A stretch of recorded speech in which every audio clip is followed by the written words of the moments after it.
Welcome to FreedomCast, a podcast dedicated to interviewing star icons and entrepreneurs who have encouraged others to become more healthy and active. My name is Ashton, and it's my pleasure to host you as we take another trip through the fitness industry. It's entertaining and informative, and I hope it makes fitness more exciting and special to you in your own fitness journey. FreedomCast is supported by Freedom Fitness Equipment in Charlotte, North Carolina. Freedom Fitness Equipment serves the health and fitness community nationwide, from free weights and strength equipment for home gyms and studios to cardio and conditioning equipment for commercial spaces. Check them out at freedomfitnessequipment.com. Let's get rolling with today's show. All right, guys, so welcome to FreedomCast. We're here with Rick from AIP Fitness. Yes, sir. In Huntersville. We're actually back at the Olympus Gym here. Owner was gracious enough to let us do this again, so thanks for coming on the podcast, Rick. Appreciate you having me. Yeah, man. I did want to ask about so you were recommended to me by the owner here, but I wanted to ask you about how you got started with personal training. You're absolutely gigantic, by the way. I'm just going to point this out. So, but I'm sure you didn't start out that way, and No, I'm curious about like the origin of and starting this entire business, because personal training is. Like, personal trainers are a dime a dozen, right. And I'm sure you're exceptional at it, but I'm sure it's really hard to get started in that field and be successful. Most definitely. Actually, I was working in corporate at the hospital in healthcare, food nutrition. That's my major in college, food nutrition. So that's how I did it. Actually, I was fighting this thing as far as like personal training. People would ask me, "Do you train?" I'm like, "No, I just love to work out." "Well, can you train me?" "I just want to work out." Like, you know what I'm saying? But as corporate went along, that wasn't what I wanted to do. I didn't want to be there. Entrepreneurship was my heart. So from there, I just grew clients, one at a time through my work schedule, because I worked 12-hour shifts there. So if you could imagine doing 12-hour shifts and then before work training clients, after work training clients, just to build up clientele. So I can not just quit, but actually like have an escape plan. So that was my escape plan, to leave corporate, build up my clientele, and then leave. So that was I'm in it now. Almost 7 years, man, full time entrepreneurship. Yeah. How long? So how many clients did you have starting out? How did you even get the word out about? I'm starting. I know people were coming to you, but why were they coming to you about that? Just because when we trained at a local gym here at Fitness Connection. And when people worked out with me, it was about maybe literally 12 to 15 people working out with me when we worked out. I wasn't charging anybody. I just love to work out. People just, the energy is contagious when people want to work out with you. So from that point, man, I let them know that, okay, I'm doing this for real. I'm part-time now. I'm just building up my clientele. And the word just went around that, okay, he's training. So, and then when I left the hospital, floodgates just opened. Because my time was over. I had 40 hours that was held up at the hospital. Now I got it. That's how it grew, man. That's how it grew. Yeah. Was there any interest in personal training when you were younger? So like going from a kid going all the way through college? Really? I just played sports, man. I've been involved in basketball since I was 8 years old, football 14 years old. And sports has always been my heart. I always loved sports. Bodybuilding, I always respected that sport. And I had a admiration for that sport, of what they went through, how their bodies look, their physiques look, especially old school bodybuilding. I love that. But yeah, not personal training at all. Nah, not at all. Maybe coaching little sports here and there, but not personal training. You mentioned bodybuilding. Do you specialize in that, or is it just kind of I just love to lift, man. I love to lift. I respect the hell out of bodybuilders, though. I do, for what they go through, the dedication that they go through, they put their body through.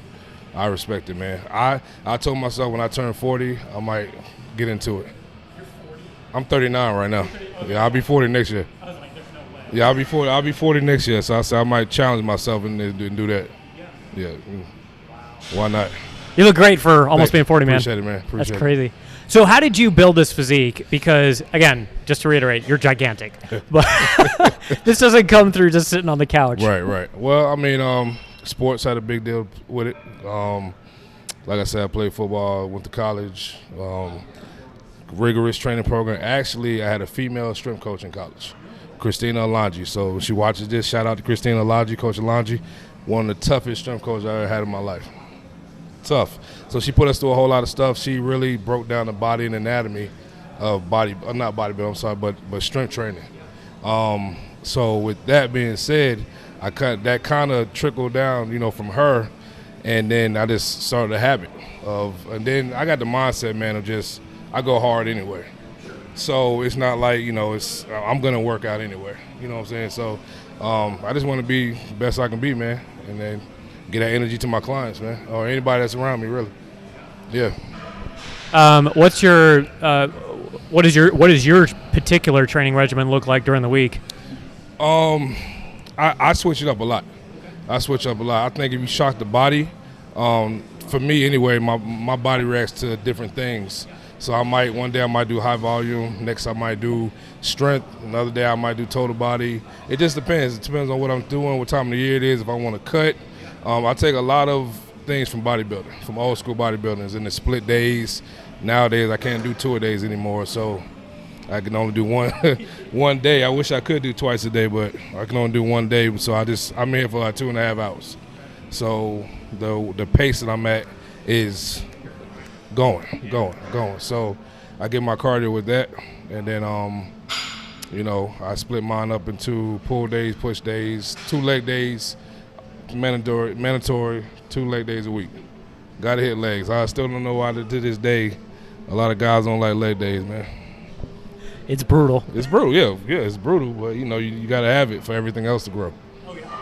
So I think once they get that and understand that, then they'll hit it more. Yeah. Yeah, I think people like skipping leg day because generally people see outside the t-shirt. It's the visible muscles. All visible muscles. They want to hit the chest and the arms, and they'll put on a pair of pants. And they think ladies don't look at that, but like I said, man, if you hit legs, please, gentlemen out there, if you're looking at this, they look at your legs. Hit legs, man. You don't have the little skinny chicken legs like most guys do. Right. Oh man, that's really funny. And so what's your client base looking like these days? I'm at a count now, 50 plus I got online clients. So I do online training too. I do online training and I do virtual training. It's going good. Especially during the pandemic. That really picked up. So I got clients, man, in Texas, Florida, California, UK, and talking with some in South Africa right now. Yeah, it's crazy, man. So I use the social media to my advantage, man. Like at the press of a button, people contact you. So that has been a tool that I've used since the beginning of growing my business. So I don't put out any ads. I don't put out any flyers. I just put out content. I lift my workouts, my client workouts, their results, and that's it, man. I think if you put the work in, it shows through them, and it shows that you're working. Okay, well he's working every day, or almost every damn day. Like, okay, let me, and they'll follow you. They might not say nothing at that time, but they'll keep following you, and like, okay, let me reach out to them. So it's at a point now I got a waiting list of who I can work with, and it's great because I can choose who I want to work with instead of somebody saying, okay, well I'm gonna hire you. So I'm not about being hired. I'm about partnering with somebody and choosing who I want to work with if you're serious. Because that matters, man. That matters if you're serious or not. To me, anyway. Mm-hmm. It's much better if you have clients that you're willing to work with and are willing to work with you and are serious about training. Is it? Are you finding that you're training more people in terms of demographic? You're more male than female? Are you training more competitive lifters, or is it a good mix? So it's always been more females. It's always been more females. I train male. Well, I still have male clientele, but I would say with my client base, it's probably 85% females. Yeah, 85% females. Guys will want tips and stuff like that, but the humble guys will come to you and really want to, get trained, and those are the ones you want to work with. Too many times as guys we got pride, so we don't want to get trained by people, who have more wisdom than you, stuff like that. Because that's what it comes down to, wisdom and knowledge and experience. It's not about being a tough guy or anything like that, but the ones who can humble themselves and come to you and, get that training, they come out smelling like a rose in the beginning and at the end, man, because they're looking great. And they're feeling great. Their body has changed and their mentality has changed because you put them through so much stuff. And the thing with women are so freaking tough, man. Like, I love training women because you can put them literally through anything, man. They might take a break, but they're gonna run through a wall, and whatever you say, because they're gonna trust you and they're gonna believe you. Because once they see the results, maybe 6 weeks, okay, 8 weeks, 10 weeks. Oh, okay. Well, I'm gonna do what he says because he know what he's talking about, and their best interests. I'm looking out for them. You know what I'm saying? So I love it. I love training. Period, man. Are you putting the women through resistance training similar to what you're doing, or everything? You're really doing everything. They get everything, man. They get circuit training, resistance training, weight training. Got them out there running, sprint, stairmaster. I do, like I said, I switch it up. They don't know what they're doing when they come in. I might tell them some days what they have the next day, but other than that, show up, we're gonna work. You know. You mentioned you've got some inspiration from bodybuilders. Who in particular have you kind of looked up to and kind of modeled after? The Oak, of course, Arnold Schwarzenegger. Big fan of Surge. And, you know, just the guys, the old school bodybuilders that are Frank Colombo, that are just well proportioned, symmetry in their body. For me, for being a guy my size, that's what I like to model myself after. I don't want to necessarily just be huge. Like, I want to be big and cut and defined at the same time. You know, so I'm always doing research, even now, from the old bodybuilding book, Encyclopedia of Bodybuilding, and just taking stuff from there. I might tweak a little bit, just to add some sauce for me, so because I like a pace. Because some of those, they might be like 5 sets of 10. Me, I like high volume. I like high volume, so I like 5 sets of 30. Yeah, yeah. And no, not at all. And the difference is with the way I work out, I like 5 sets of 30, but I lift heavy too. So it's not 5 sets of 30. Say if it's shoulder press, it's not 5 sets of 30 with 50s. I'm going 5 sets of 30s with 75s, 80s, stuff like that. And that's the difference, how I keep my strength and I stay cut. So is it brutal? Yeah, it's brutal as hell. But at the same time, that's just the difference in me training. That's why a lot of people don't work out with me. You know what I'm not sure many people can keep up, dude. Yeah, that's why a lot of people don't work out with me, man. I'm a little crazy, man. I'm a little crazy. Yeah. And is that just a mentality you've just developed over time? You're just like, I'm gonna get in here, I'm gonna absolutely murder it. I've always been like that, man. I've always just do extra, just work harder than everybody else. Don't let nobody outwork you. That's been my mentality since freaking high school. You know what I'm saying? High school, college. Don't let nobody outwork you. You may not be the biggest, you may not be the fastest, but don't let nobody outwork you. That'll get you way farther than guys who have talent. Definitely. That's most definitely. That's something else. Have you ever competed in bodybuilding? Never. Okay. And competed in any weightlifting sport? Never did anything in weightlifting. Never did anything in strength competition, anything like that. They tell me here I should. I was about to say, yeah. Yeah. But I mean, I never like. To me, it's okay. You're doing it for a trophy. At this point in my life, like if it's not for a check, then I'm not gonna do it. Let's just be 100 with it. I get it. If you want to do it for your trophy, that's on you. But me personally, if it's not for a check, then I'm not gonna do that. I need some motivation, man. Yeah, man. I need some motivation. Well, and in bodybuilding, I mean, the checks they're handing out are not anything to sniff at. Yeah, people don't really know that about bodybuilding. You put yourself through all that. Yeah. At the end of the day, you get that little check, or and respect like I said, respect all bodybuilders. But to me, it's not worth it. And plus, with my time. That's a sport where you have to be a little selfish. Oh, yeah. You know what I'm saying? With my clientele base that I have now, I would be cheating my clients if I did that. You know what I'm saying? So that you have to be completely selfish with bodybuilding because that's a tough sport, man. And to be like talking about from when you wake up to when you go to sleep, you're doing something in regards to that bodybuilding. So it has to have complete focus, and I wouldn't be focused if I did that right now.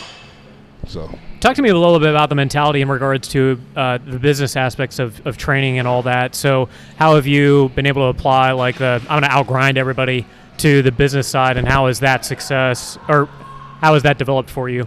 I think what separates me is that outworking people, doing things. Okay, so when I first came in, I was like, okay, well, what are things that some people are not offering to clients that I can offer? All right, well, a lot of people are getting turned away that I'm hearing from people that want to work out at 5 a.m. in the morning, but trainers don't want to work out. I mean, train at that time in the morning, which means they got to get up at 4 o'clock to train at 5 o'clock. But, you have some people that go to work at 7.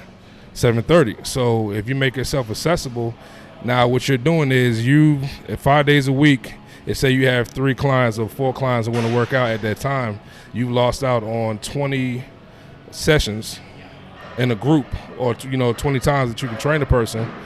Now you lost out on that income. All you had to do is wake up at 4 o'clock. So that's why I said I'm going to at the hospital. That's why I started to get up at that time, 4 o'clock. Yeah, I had to get up at 4 o'clock, train at 5, race downtown because that's where the hospital was. I was there from 6 to 6. After that, I did 3 more sessions at 7, 8, and 9. Got home, showered up, ate, went to sleep, did it all over again. Now I did that for about 2 years. I'm still doing it now, but I've kind of backed up a little bit because I've cemented my place of where I don't have to do that as much. Because I was doing that 7 days a week. Well, 6 days a week. I would leave Sundays off, but it's just separate yourself, man. What are you doing? What can you do that other people won't do? And the business aspect of it was like, okay, well, you're going to miss out on income if you don't get up an hour early, or if you don't get up 2 hours early. Now you're making yourself accessible to other people. Now they're telling their networks, okay, well, I have a trainer. Well, he gets up at 5. Well, he gets up at 4. He trains me at 5. 5 o'clock. Okay, that people's wheels get going. Okay, well, I go to work at 7:30. Maybe he can train me because another trainer said they can't train me at that time. So that's where outworking people come. Well, you have to sacrifice some sleep. Yes, you will have to sacrifice some sleep, but you have to think of longevity. And that's my thing. I'm in this for the long end. I'm in it for the money right now. I'm in it to be successful. And I've seen a lot of people that started about the same time I did, they're not doing this anymore. And that's why I'm in this thing for 7 years, because I still have the habits of when I first started. And it's nothing to me to get up at 4. Last night I went to sleep at 12:30. I had to get up at 4 for a group. Train 5 people or 6 people this morning. But that's every day, though. That's 5 days a week I'm doing that. So it's a habit. No matter what time I go to bed, I'm up at 4 o'clock. Do you happen to listen? Do you know a guy named Gary Vaynerchuk? Yeah. Okay, yeah. You're talking exactly like he talks, man. Yeah. I like Gary V. Yeah. Yeah, I listen to a lot of that stuff, man, and I take those same principles from all those motivational speakers and people who really speak real talk. The other bubblegum stuff I don't listen to because the real from the fake. And I just take those same principles, man, and just apply to life. I went to A&T, which is the HBCU in Greensboro. So at the time that I went to school there, we didn't have the same amenities that these D1 schools have, the big schools have, and stuff like that. So that too shaped my mentality and mindset. Okay, well, we don't have the best of everything, but we're going to make it happen. So that's what I think about life, man. You might not have the best of everything, but you just make something happen. Instead of sitting around not doing anything, just make it happen. Period. Yeah. So what does your facility look like today? I rent out space at my partner's gym, Beauty and Beast Fitness. Okay. So during the pandemic, everything shut down because I was operating out of another facility, shut down. Yeah. So then I was operating. Same thing. We had to go to virtual, Zoom. So Zoo had to go to Zoom because everything was closed. They closed all buildings up. So all my clients was on Zoom. I had some at the park. I had some in parking lots. Had to keep it going. Just because something stops doesn't mean you stop business. You got to keep it going. So during that time at the end of the pandemic, not during the middle, I went to him and just rent out space. Kind of worked for both of us because he was going through some. When it shut down, business was slow. So I went over there, and we've been rocking ever since, man. Ever since the pandemic's been going on. Yeah, gym's been full. So Beauty and Beast Fitness Company, if you ever in Charlotte, check it out. Yeah. So you now the personal training is it your facility as well as his? And no, it's all him. It's all him. I just rent space out. Okay. I just rent space out, and I bring people in, my clients in, and it's a great gym, man. He's grassroots. He built it up himself. Nice. He used to work at Fitness Connection. Oh, cool. He got mixed up in some stuff as far as they fired him, whatever. But he got his own gym, built his, from the beginning, and I respect that, man. So I just wanted to support him. I come over there instead of going to somebody else's gym, or either building my own. I'm not big on the name. I don't have to have a name. as long as I got a building and some equipment so I can train my clients, that's all that matters to me, man. Yep. That's it. Is the long-term goal for you to have your own training staff, or do you always want it to be kind of that one-on-one touch? See, I go back and forth with that. I do want to have mentees, but my problem is I had to kind of dial back because I'm looking for somebody who's just like me. Not just like me, but in the same mindset of like, okay, are you going to get up at this time tomorrow, or are you going to grind like I grind? But I had to realize that everybody's not like that. But it's hard for me to do that because one day I do want to have my own facility, and one day I do want trainees under me. So because I'm not going to be doing this forever. I love what I do, but I'm not going to be training forever. That's not the end goal that I wanted. I wanted to have a gym and have people work in that gym with the same mentality that I have, but kind of more diverse. But it's just, I've had mentees in the past that train under me, and then they'll just fall by the wayside. And that's where I have to come to grips at, like, okay, well, everybody's not going to be the same. Everybody's not got the same grind. Far and in between, it's just kind of hard to find that. But, for those that do want to, they reach out to me, and most of them are out of state, man. So it's like, yeah, they're out of state, man. So it's because I watch their grind when they reach out to me and talk to me, man. And I just to give them tips and whatnot and what to do, and because you have to pass on that wisdom. You can't keep it to yourself. So everything I've went through, the bumps, the bruises of all these 7 years, and before that, I let them know so they don't have to take those same turns and go through the same stuff that I went through. And that's helped so many people, man. Like I've had so many trainers reach back out to me and be like, well, I appreciate this because I was going to do this, but what you told me is totally right. So, some like, for example, if you, for those out there that do want to have a personal training business, apartment buildings are great.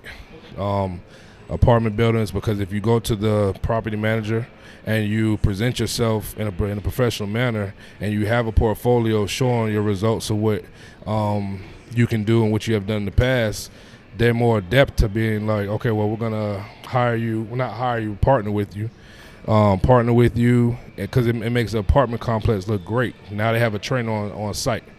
So what you're all in exchange for the uses of the machines, the uses of the property. So now you have one location, there's sister locations you can go to, and you just tell them, okay, well, I want to train. I'll train your residents for one night out the week for uses of your property. They're gonna do that because it makes the property look great. Because when they bring people through here and you're there, they're gonna be, okay, we have a personal trainer on site as well. So that's just a little jewel that as I've gone through, I tell people, man. You know what I'm saying? But always be professional, though. Always be professional wherever you go. Yeah, branding is big, too. Branding, wherever I'm at, I have my logo on. Clothing is more AIP fitness than anything. I rarely wear, like, a Nike tank top. I'm always in AIP fitness gear. Always. Yeah, you want people to know who you are. Always. Walking billboard. It's advertisement. Yeah. Anywhere you go, it's advertising. Not only are you advertising yourself by the way you look, but you're advertising your business. Because 9 times out of 10, people are not going to come up to you in public. So therefore, I put my information on my back, my phone number, and my Instagram handle. Because they're not going to come to you because, one, if they might be intimidated of you because of your size. Not if you're a lady, though. They'll probably come up to you if you're a lady. But yeah, then creepy thing is I'll get home later. I just saw you in Walmart. Bro, I get it all the time. I'm telling you, man. I'm telling you, yo. Like, that's why I put it on the back, because I know people 9 times out of 10 they're not going to talk to me.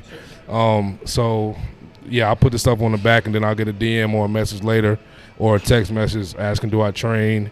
What are my rates? Blah, blah, blah. So free advertisement. Yep. How do you keep up on the business side? Like, who are you going to? Who are you listening to? You mentioned Gary, but to kind of keep on top of and continue to advise people like that. Yeah, Gary Vee is one. I listen to what's his name, man? I was listening to him the other day, man. He was. I think it is because he was talking about he bought a helicopter. No, he bought he bought a jet, and he wrote off on his taxes. I forget his name. Oh, I know who you're talking about. I was just watching him too. Yeah, that's how I forget. You're right. I know exactly what you're talking about. Yeah. But he's Grant Cardone. Great Grant Cardone. Yeah, he's a real estate guy. Real estate guy. So what I like to do, man, I like to listen to people that are not in the personal training. I like to listen to people with business. Okay. And different type of business ventures that they're doing. Yeah. Because it all comes back and ties into life and business and grinding and the purpose of what you can do to get better. So I take little tidbits from everybody, man, like 48 Laws of Power, the Robert Kiyosaki, all that stuff, man, and just anything positive. I want to listen to it, and I want to somehow some place is gonna fall into place during life. So yeah, anything with positive vibes, man, I'm all about. Because dealing with a bunch of personalities that I deal with on a daily basis, you got to be positive. You always got to be positive, man, because you can come in the morning and people are just waking up. Like, it's 4 o'clock in the morning, 5 o'clock in the morning. People are asleep. I have to be the one with the positive vibes. You know what I'm saying? So I carry a lot, but at the same time, I love what I do, and it's not work to me. People ask me, you work all the time, man? Like, no, I don't really work. I don't call it work. You know, it may look like that because it's whatever, but I don't call it work. I used to work at the hospital when I was clocking in for somebody, yeah.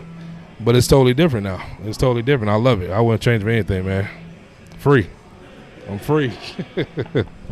That's amazing. I'm curious if you've noticed, forgive me if this question is too personal, but as a black businessman in a largely like white area, like upper financial area, have you noticed any differences in how you run businesses versus how other people run businesses or people are interacting with you? I'm not talking about necessarily racism or anything like that, but I'm just talking about like the way that you and people interact with you.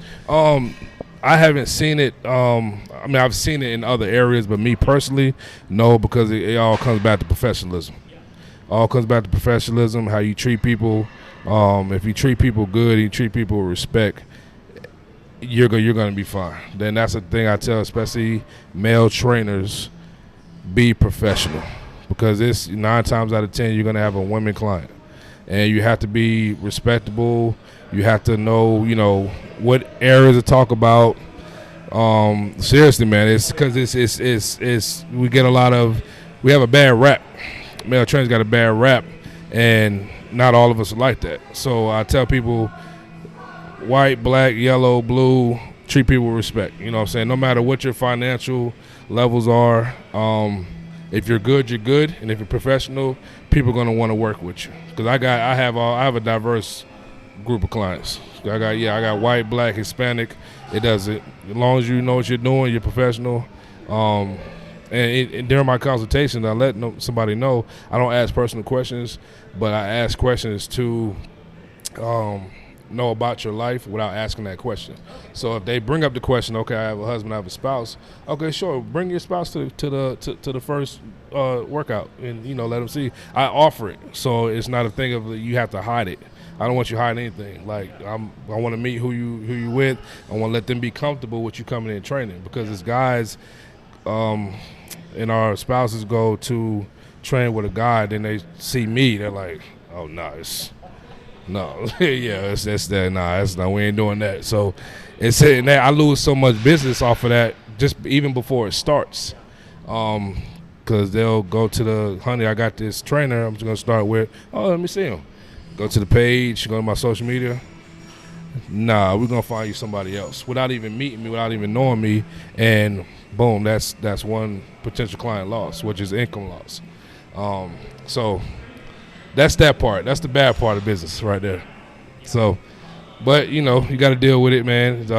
What's for you is for you, and that's how I rock, man.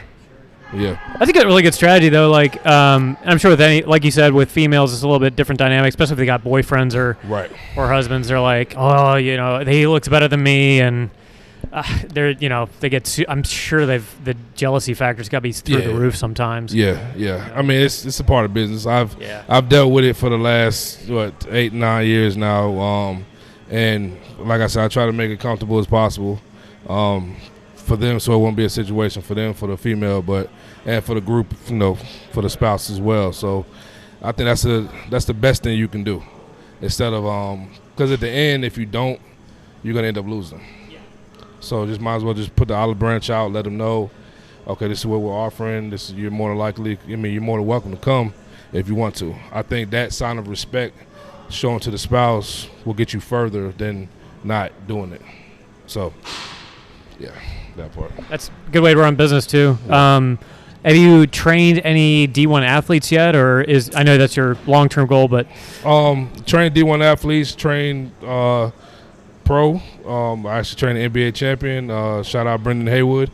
Me and Haywood. I trained Haywood not a couple years ago, about 3-4 years ago. Who else? A couple football players, high school. My son actually plays high school football. He's a freshman this year. So we're beefing him up and getting him ready. But I train high school football players. And I like training everybody, man, from athletes to house moms to whatever, because I'm versatile. So I know what I've been through it. I've been through the football training. I know what they need. I've trained women most of my training career, so I know what they need. So it's nothing for somebody to come to me and ask me, well, do you train this type of way? You do this? So yeah, I can basically do it all without tooting my own horn. I'm not being overly confident, but I do it all. Yeah. What was your? I know you're working at the hospital, but coming out of what did you say your degree was coming out of college? Food and nutrition dietetics. Food and nutrition. Okay, gotcha. Did you have any additional training or certifications or anything that you're trying to continuously keep up on? I had NASM. I just did that to get started. And I had to take in college. I had to take human anatomy. So I had to do the body anatomy of the body, which was a hard class, man. So skeletal system, the muscles in the body, the bone, man, that was hard because you had to memorize everything, yo. So that also helps me out, which I didn't know at the time, because I picked food nutrition because I was like, okay, well, let me see. I don't want to do history. I don't want to do like teaching. There's no money in that really. What's something that somebody's going to need all the time? Food. You're never going to run out of food. Then you can go into management. You can go into whatever kind of service. You're always going to have food. So from that point, I was like, let me get food and nutrition. And I played a little football afterwards, after college. And then I put in my resume here in Charlotte. I was actually living in Greensboro. And shoot, maybe a couple days later, they called me in for an interview. I was like, damn, I didn't know it was going to be that quick. I wanted to chill a little bit, just a little bit. But nah, they hired me on the spot.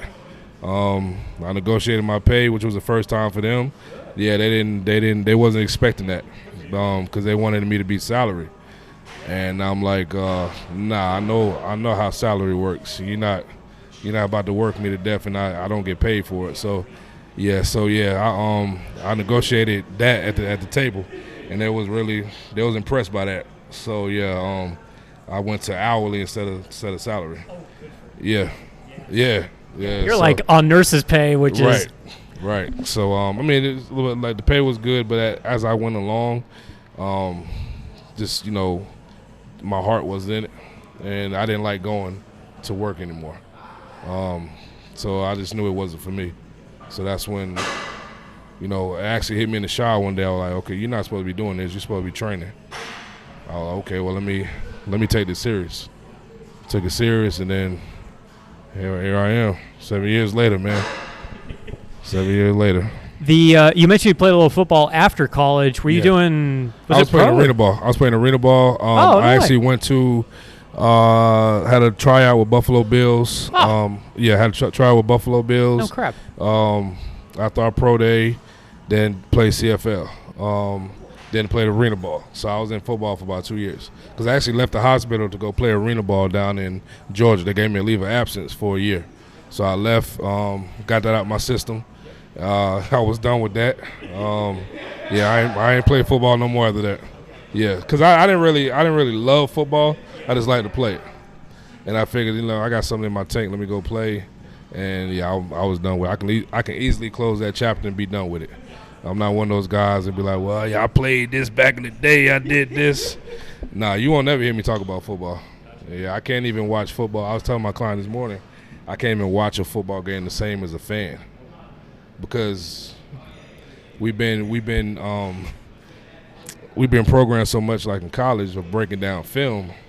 It's not. It's enjoyable, but it's not. We don't watch it the same.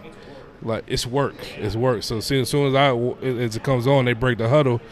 I'm thinking, okay, they're going trips right, tight end left, and you know what I'm saying, you can't get it out of you because that's what it is, because you've been programmed for 4 years of game film study, football practice. So it's like, yeah, it is what it is, man. It's tough, but you know, I can't casually enjoy it as a fan.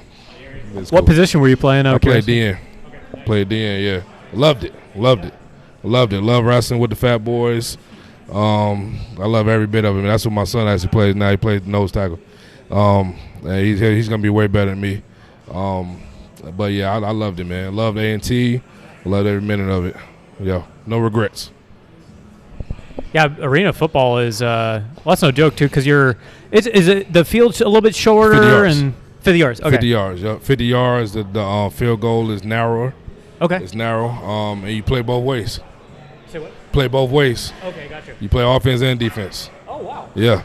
So you're versatile. Yeah, you play offense, defense, because there's only 15 people on the team, maybe. Yeah, 15 to 20 people.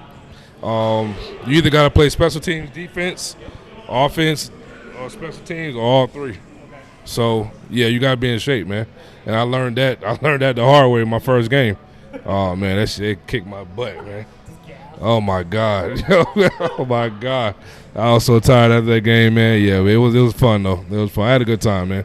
Met a lot of good people, man. That's the good thing about sports. Just forging those relationships. Even with training, even with business, forming these relationships are essential, man. Like you just meet so many good people, man, and different people. And that's what I like diversity. I like meeting different people, learning about your culture, learning about what you do on the daily, what your job is. And just the relationships are great. I love forming these relationships with people, man. Meet so many people is great. That's the thing. Like when I die, I want to say how many people I affected. You know what I'm saying? That's my purpose on life. How many people did I affect before I left here? That's period. It's not about me. I always tell people it's bigger than me. It's bigger than anything I got going on. AIP Fitness is a family, and that's the way I approach things. So. Yeah, you're leaving behind a legacy that people are going to remember for a long time. Exactly. Long time. That's terrific. By the way, were all of those jobs, you said the hospitals in Charlotte. So how long have you been in Charlotte? I've been in Charlotte since 2009. Okay. Yeah, 2009. Okay. Left to go to Georgia for a year. But other than that, I've been here. Okay. Yeah. Were you, so were you then, you said you left to go to Georgia, so you were raised in Charlotte as well? No. I was born in Hampton, Virginia. My mother birthed me. We went right to New York. Wow. I was there until I was 13. Then I moved to Greensboro to Charlotte. Okay. That was it. Gotcha. Yeah. Gotcha. That's awesome. Have you been able to meet anybody in the lifting, or I ask this from time to time, like any celebrities or real big stars? You mentioned it was Haywood. Haywood, yeah. But anybody else that you've been able to either train or just meet in person? I'm pretty sure I met some people, but I don't really get into like celebrities stuff like that. I met people in the hospital, man. I met Ric Flair in the hospital. I met nice.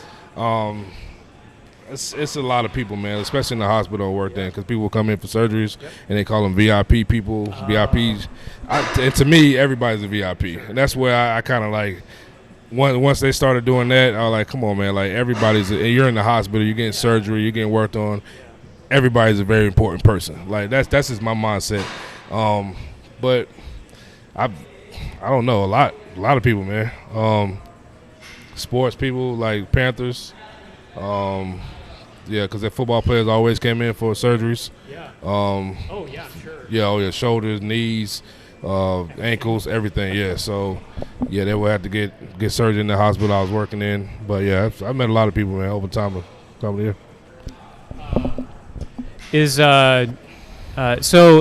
Talk to me a little bit more about the on the business side of things. So you want to expand, you want to eventually have guys that kind of have the same mentality, but is there anything that you've come across so far, other than obviously like the work and the grind that's really difficult, that you've had to hurdle over and you weren't expecting going in? Say you're talking to yourself when you were in your 20s and you're like, watch out for X. That's a good question. That's a good question. I take everything as a lesson. Let me see. What really helped me in business was I did Primerica. I don't know if you heard of Primerica before. Their life insurance company and mutual funds company. So I did that right before I started my business. That truly helped my business acumen a lot as far as like having consultations with people. So sitting down with people at the table, and at that time it was telling them about life insurance and how you can use it and what's it for, the pros and the cons of it. And that I brought that business acumen into personal training. So I think that helped me out with weeding the right people out of my business and getting the potential client that I wanted and that I wanted to train. So I think if I didn't have that, then there definitely would have been some hurdles to jump, because then I would have been calling people, where you at? You got a training session. So, and that I never had to do, and I pride myself on never having to do that, because one, when people know you're serious, they're not going to waste your time, and they're not going to waste their time or money. And the rate that I charge, people don't want to waste their time or their money. You know what I'm saying? So, and I don't negotiate prices. It is what it is, because I know what I'm doing, and I've been doing this for a while, and I get results. So there's no negotiation, there's no flyers, and I'm not saying that to be like, okay, well, I'm high, but I'm saying that because I love my craft, and I put a lot into this craft. I'm getting up every morning at 4 o'clock, and I'm working all day, all night. Like I don't do 3 or 4 sessions a day. I'm doing 8 to 10 to 11 a day. So I'm putting in work in this heat. So, but yeah, if I didn't have that, I would definitely be jumping hurdles with weeding people out and not having the clientele that I want. Because when you get in this business, a lot of trainers, where they make a mistake at, there'll be people that say, okay, well, I want to come train with you. Okay, come on on this day. Okay, well, that day comes. Where you at? I've blocked out this time for you. Time is money. Time is money. Somebody else could have been in that spot. But when you have somebody who's really serious, you don't have to go through that. You don't have to call anybody. You don't pick up a phone. The only thing you should be getting is a, okay, well, I can't make it today type thing. And I have a rule with me as far as that. 3 times you're out for me. If you miss 3 times, on that 3rd time, there's no need to come back no more. Respectfully. I understand life happens. That's number 1. Life might happen again. That's number 2. Come on, yo. 3, you're not really that serious. And I read body language well. I can know during the sessions if you really want to be here or not. And I just love people who want to come to work. I understand that you're tired. Everybody's not gonna have the same mindset as me and go in there and just go full force all the time. And life happens, but at the same time, we're here to do a job. And I'm here to do a job, whether you know it or not. I'm gonna do that job if you want to, because it'll be 40 minutes left, and they'll be like, because my session is 45 minutes. Yeah, well, that's it for today. Nah, I got 5 more minutes left. Dang, you want all your time? Don't you? Yes, I got 5 minutes left. Let's use all this time. Cause I'm just serious about what I do, man, and I just want the best for them. That's it. I am curious then, how are you picking through the people that are coming to you? What kinds of questions are you looking for? What kind of, you talk about body language, like demeanor, all that stuff. Like what are your qualifiers? All right, so when I have that consultation, when I ask them about what is their goal? Like what are you really trying to do? We have a casual conversation, just like we're having. That's how the conversation is. And they'll tell me, they'll let me know, and I'll let them know, like, okay, well, is this short-term, long-term? Because I require a 3-month commitment if you're going to work with me, because that's really what time is to really get that change that you're looking for. Availability, that's big, because I might not have a spot for you. Now, are you versatile? Are you acceptable to be in a group, or are you looking for one-on-one? for those that want to be in a group or you know, it doesn't matter to them, I know they want to work because they don't care. They just want to get in and get to work. Those that want the one-on-ones, those are more the shy people, and those are the ones who kind of like not confident yet to really work within a group. And I totally understand that and respect that. But like availability, another big one is what's another big one? Availability, talked about that one. I would have to say, the time frame of how long, if you're willing to go past that 3 months, because I don't really want to hold anybody past. I don't want to hold anybody past like a year and a half. I don't think anybody should be training with you that long unless they just can't. As I train, I teach. So I want you to take these. I want you to take these lessons and this training, and I want you to fly on your own after a while. Now, there's some that's just not going to be able to do it because they need a trainer, and I get it. But the ones that do want to come in and learn and kind of get it on their own, I'm 100% with it. 100% with it. Yeah. Because once again, it's not about the money, it's about the person. It's about the person. So, and 9 times out of 10, you're going to get somebody from that person. So it doesn't matter if, you know, let them fly. Let them fly, let them flap their wings, man, because you're going to get somebody anyway from how they look and from how they change. Somebody in their family, friends, somebody in their network is going to want to work with you. So it's all about building relationships, man. Once they trust you, you got them. You got them for life. Yeah. Well, and a year and a half in, so it sounds like you are trying to equip them with training principles. Oh, most definitely. That they can then apply anywhere, commercial gym, definitely. Personal training facility, wherever. Most definitely, most definitely. And I think that's big, man. Yeah. You're not just a trainer, you're a teacher. Yeah. You let them know, okay, if you're doing the RDL, this is the way you do it. 2, okay, why did we do it this way?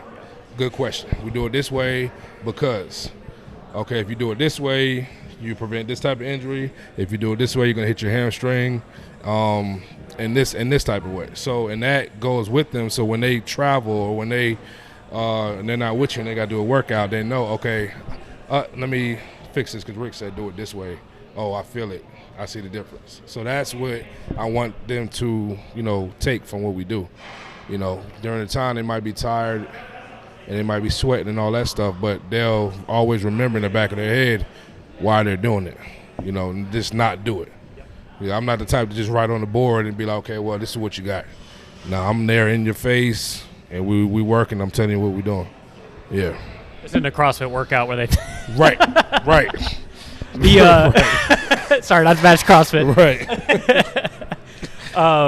So, and then from a sets and a rep scheme, are you also telling them, based on what your goal is, this is how you kind of want to orient your training style? Right. And now, if we're in a group, everybody's doing the same thing, except for weight-wise. So we're going to change the weight a little bit. But I try to group up the ladies that are in the strength same category. Y'all are going to be the same. My guys, they're in that group. I group them up, and they're going to do the same weight. But as far as like rep set, everybody's doing the same thing. So if the ladies got 30 reps, the guys got 30 reps. If the guys got 40, the ladies got 40.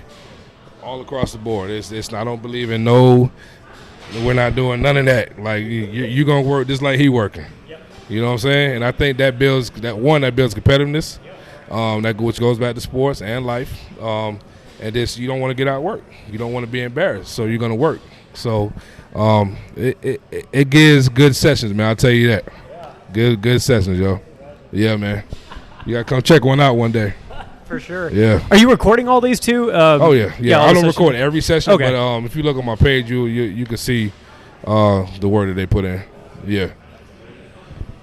And then for the one-on-one consultations, how are you teaching them about programming, like tactically? So.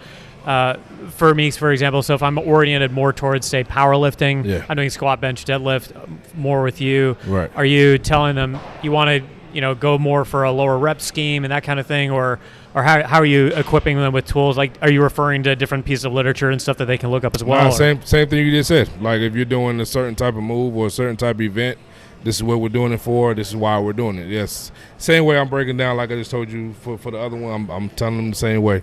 The reason why we're doing it, and why we have to do it. So, yeah, I break it down just like that.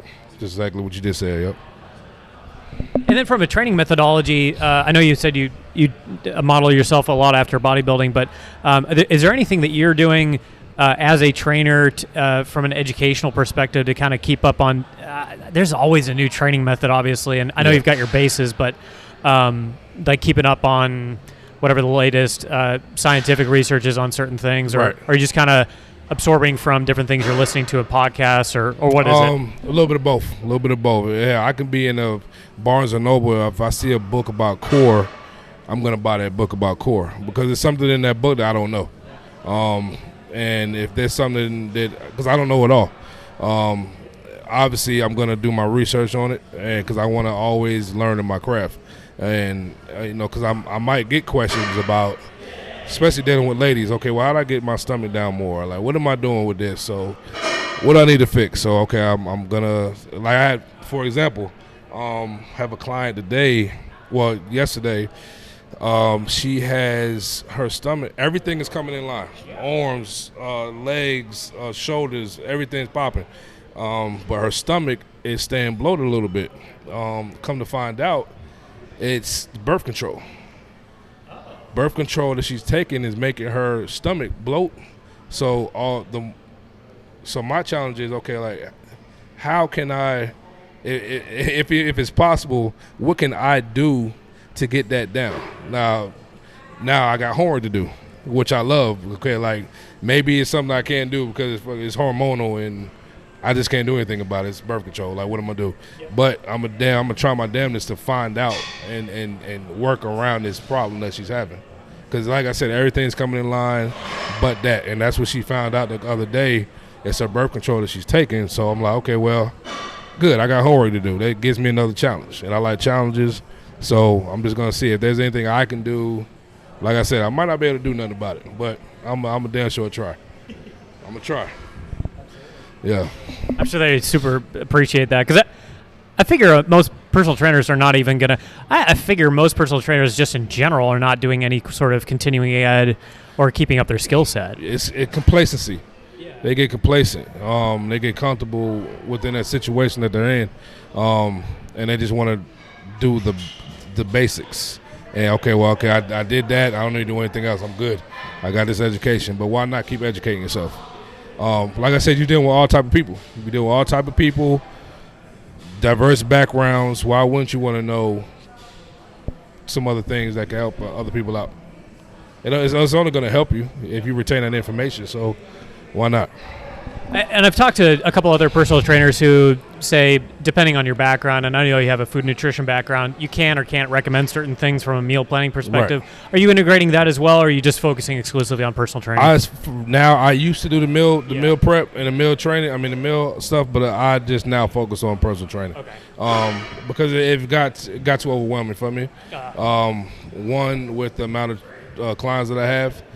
So now I just point them in the direction of a nutritionist that I know, which kind of is great for her because I get to draw her business, and also meal prep. And I know people for meal prep. So now I'm just getting people who I trust to deal with my clients. And that keeps the load off of me where I could just solely focus on this.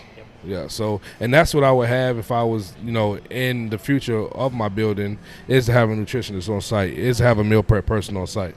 So we don't have to go to circle around Charlotte to get their stuff. Everything is in house.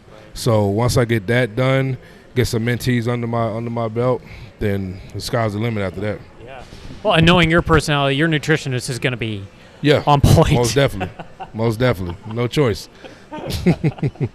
That would be terrific. Where can people find you if they want personal training, and then also social and websites and all that? Rick Lewis is my name. You can find me on IG at Mr.AIP Fitness, and AIP stands for Anything is Possible. My phone numbers, everything, email is on that site. So once again, Instagram at Mr.AIP Fitness. Do you have a website, or is it all through Instagram right now? Everything's on social media. Everything's on Instagram, Yeah, got everything linked up there. Instagram's amazing that way. Social media is the move, man. Yeah. If you use it correctly, man, it's a powerful tool. Oh, yeah. Powerful tool. Yeah. Powerful. You at the touch of a button. You're talking to somebody in Africa, UK.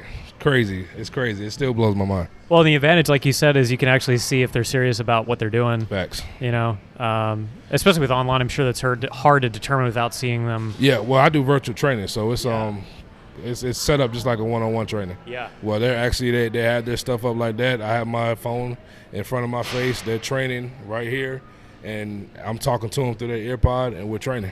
That's awesome. That's crazy, man. That still blows my mind. I love it, man. I love it. Technology is great. I'm curious if people would have. Do you think people were all about that even a few years ago, like doing the virtual stuff as much? I think the pandemic and COVID really forced people to think outside the box. And I think the ones who didn't think outside the box got left behind. Because you had to act fast. You had to act fast because, one, people were freaking out because they didn't want to be around people. There you're going to lose your motivation. Your clients are going to lose the motivation to work out. So you lose your clients, you lose your business. So you had to think outside, okay, what can I do to keep my clients who don't want to be around people motivated? Okay, well, this is what I got to do, da-da-da-da. So what I did, I treated it just like a regular day. I got out of my bed at 4 o'clock in the morning. We did Zoom group. There was 5-6 people up there. Every block, every hour, I did a session. Even if it was a one-on-one, I did it right in my living room, man. Right in my living room. You just got to make a way out of no way. So, once it kind of pushed back and once the mask mandate went out, we got back to business. So then we moved out to parks. We go out to a park. I did it in my parking lot. Set up cones, because I keep equipment in the trunk. You got to be ready for everything, man. So, and then once that happened, we went into the gym, and we've been rocking ever since. Yep. This is really enlightening. I'm super impressed with everything that you put together. I think you've got the kind of drive that is uncommon, particularly in personal training circles. So appreciate that. Big up for you. Respect. I appreciate you coming by, and I'll be sure to recommend people check Rick out at AIP Fitness, especially if you're local in Charlotte. But even if you're not, hit him up on Instagram for virtual training and online consultations. Yes, sir. So, yes, sir. Thank you so much for stopping by, brother. You, man. Appreciate it. Yes, sir. All righty, guys.